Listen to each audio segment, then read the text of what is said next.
একজন মহিলা খানসা রাদিয়াল্লাহু তাআলা আনহা তার নাম। উহুদের ময়দানে যুদ্ধ চলছিল। কিসের ময়দান? উহুদের ময়দান। সহজ ময়দান না কঠিন ময়দান? আমি যতবার মক্কা মদিনায় যতবার সফর করেছি, আমি উহুদের ময়দানে না যেয়ে থাকি নাই, বারবার গিয়েছি। আমি উহুদে কেন গিয়েছি? উহুদ থেকে বিশাল শিক্ষা পাওয়া যায়। এবার আমি আরো ভালো করে দেখেছি, রাসূল রক্তাক্ত অবস্থায় পড়ে থাকার পর আমার রাসূলকে সাহাবায়ে কেরাম ধরে নিয়ে যে জায়গায় রেখে তার সেবা করেছেন, সেই জায়গাটা আমি দেখতে পেয়েছি। আমার ভাইয়েরা, কি কষ্ট রাসূলকে উহুদের ময়দানে কাফেররা দিয়েছিল। সে উহুদের ময়দান একটি বিশাল বড় শিক্ষার ময়দান। আমার বন্ধুগণ, কি মান আনলাম উহুদ আসে না, কি মান আনলাম বদর আসে না, কি মান আনলাম বাতিলদের হুমকি আমার গায়ে আসে না, বাতিলদের আক্রমণ আমার দিকে করা হয় না। যার জীবনে কোনো বিপদ নাই, বোঝা যাবে তার ইমানের মধ্যে ভেজাল আছে।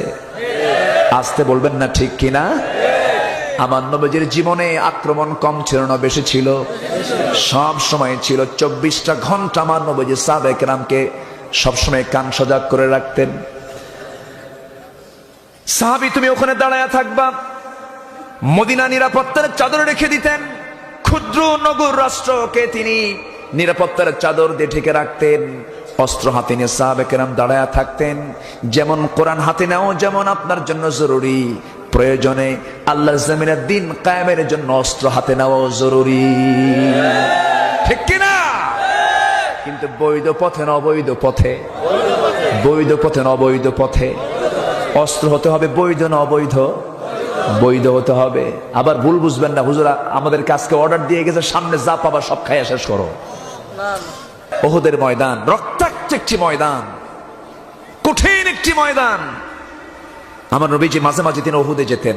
উহুদ যুদ্ধের পরেও গিয়ে কবরবাসীর সামনে গিয়ে দাঁড়াতেন। সেখানে কবর আছে না নাই?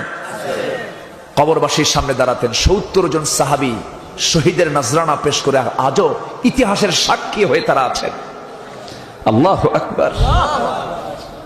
আমার নবীজি বিশেষ করে কাঁদতেন বেশি তার চাচা আমির হামজার জন্য। সুবহানাল্লাহ।